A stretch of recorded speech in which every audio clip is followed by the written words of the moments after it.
Perkenalkan, saya Pratama Gil Lubis Kundat dari Informatika 2023. Pada video kali ini saya akan menjelaskan tentang software. Pertama-tama, apa sih itu software secara definisi? Uh, Perangkat lunak atau software merupakan sebuah kumpulan instruksi, data, atau program komputer yang digunakan untuk menjalankan mesin dan melakukan aktivitas tertentu. Jika begitu, apa sih bedanya sebuah software dan sebuah program? Fungsi utama kedua-duanya adalah sama, yaitu membuat komputer kita untuk melakukan tugas spesifik. Namun yang membedakannya adalah sebuah software itu merupakan sebuah koleksi-koleksi dari program. Sehingga untuk membuat sebuah software, harusnya dibuat sebuah program untuk melakukan sebuah tugas secara satu tugas spesifik yang kemudian akan digabung dengan program-program lain agar menjadi sebuah satu tugas yang besar yang bisa dilakukan secara berurut. Nah, lalu apa sih contoh-contoh dari di software yang kita ketahui? Ada beberapa contoh. Yang di sini ada Microsoft Excel, ada Google Chrome, sistem operasi Windows, dan juga ada program bahasa Python juga. Kenapa sih sebuah Windows dan Python itu bisa diklasifikasi sebagai sebuah aplikasi? Nah, kita akan pelajari itu mengapa di bagian selanjutnya. Jadi ada beberapa tipe software. Utamanya ada dua, yaitu yang pertama application software, lalu sistem software. Pertama itu aplikasi software yang merupakan platform yang menjalankan fungsi khusus atau menjalankan fungsi yang lebih dari sekadar operasi dasar komputer. Nah, ini contohnya seperti Microsoft Word, Excel, Google Chrome, dan berbagai aplikasi lainnya yang disediakan atau dibuat untuk melakukan sebuah fungsi khusus. Selanjutnya merupakan sistem software. Sistem software secara langsung mengoperasikan perangkat keras komputer dan menyediakan fungsionalitas dasar bagi pengguna serta perangkat lunak lain agar dapat beroperasi dengan lancar. Maksud dari sini adalah sistem software itu menggunakan berbagai perangkat keras atau hardware yang telah dipasangkan dalam komputer, kemudian menggunakan itu agar komputer kita itu bisa berjalan dengan lancar. Nah, selanjutnya uh, dalam tipe software ada, yaitu application software dan sistem software, ada juga tipe-tipe penggunaannya. Yang pertama itu di application software terdapat tiga, yaitu general purpose software, customized software, dan utility software. General purpose software ini bukan tipe aplikasi software yang digunakan untuk berbagai macam tugas dan tidak dibatasi untuk melakukan satu tugas secara spesifik. Nah, sebagai contoh itu adalah ada MS Word, MS Excel, PowerPoint, dan berbagainya. Selanjutnya merupakan customized software. Berbeda dengan general purpose software, customized software ini merupakan tipe aplikasi yang digunakan atau yang dibuat untuk melakukan uh, tugas secara spesifik atau fungsi yang diciptakan untuk hal tersebut. Contohnya seperti sistem reservasi, sistem pengaturan, dan berbagai macam sistem-sistem lainnya. Selanjutnya merupakan utility software. Tipe utility software biasanya itu digunakan untuk support infrastruktur komputer. Contohnya seperti menganalisis, mengkonfigur, mengoptimisasi, dan menjaga sistemnya. Selain itu, utility software itu uh, menjaga kebutuhan-kebutuhannya juga. Contohnya seperti antivirus. Selanjutnya merupakan sistem software. Di sini terdapat tiga juga tipe software yang berada pada sistem software. Yang pertama, operating system, lalu language processor, lalu device driver. Nah, operating system bisa diketahui apa-apa saja. Ada Windows, ada macOS, ada juga Linux. Itu merupakan operating system yang digunakan oleh komputer, di mana pertama kali kita menyalakan komputer kita, itu adalah komponen-komponen kita yang itu merupakan sistem pertama yang dinyalakan sebelum semua sistem software lainnya. Selanjutnya merupakan language processor. Setelah operating system kita dinyalakan, selanjutnya akan dilakukan language processor yang dimana sistem komponen kita akan melakukan penerjemahan dari beberapa berbagai bahasa pemrograman seperti C++, Java, C, Python, dan kemudian yang akan diterjemahkan ke bahasa komputernya, yaitu biner. Setelah semuanya selesai, yang ketiga merupakan device driver. Jadi device driver ini merupakan program atau sebuah software yang mengatur setiap perangkat dan membantu perangkat untuk melakukan setiap fungsi-fungsinya. Contohnya seperti printer, mouse, modem, keyboard. Setiap dari perangkat tersebut dibutuhkan dan memiliki drivernya tersendiri. Selanjutnya ada dua istilah yang diberikan dalam dunia pemrograman, yaitu programming in the large dan programming in the small.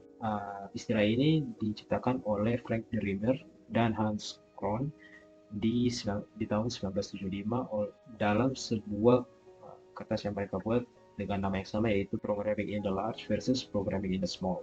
Jadi apa sih bedanya programming in the large dengan programming in the small?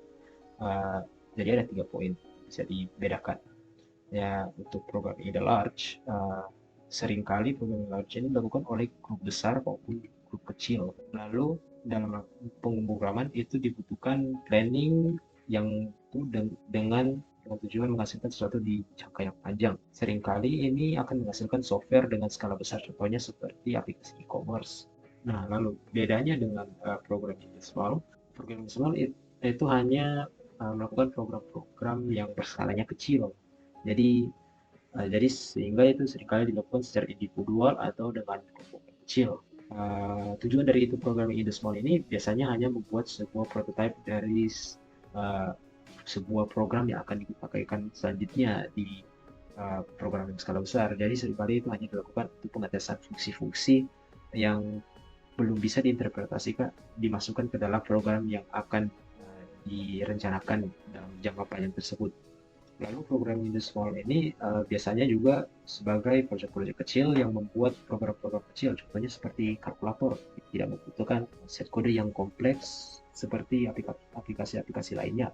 Nah, setelah kita mempelajari program in the large dan program in the small, lalu bagaimana sih kita bisa membuat sebuah program yang bisa dipakai berulang-ulang kali dan akan bagus itu, sehingga ada namanya software development process. Software development process ini terdiri dari 7 bagian.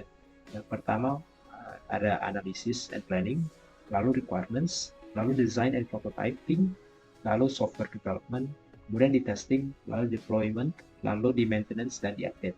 Pertama, analysis and planning.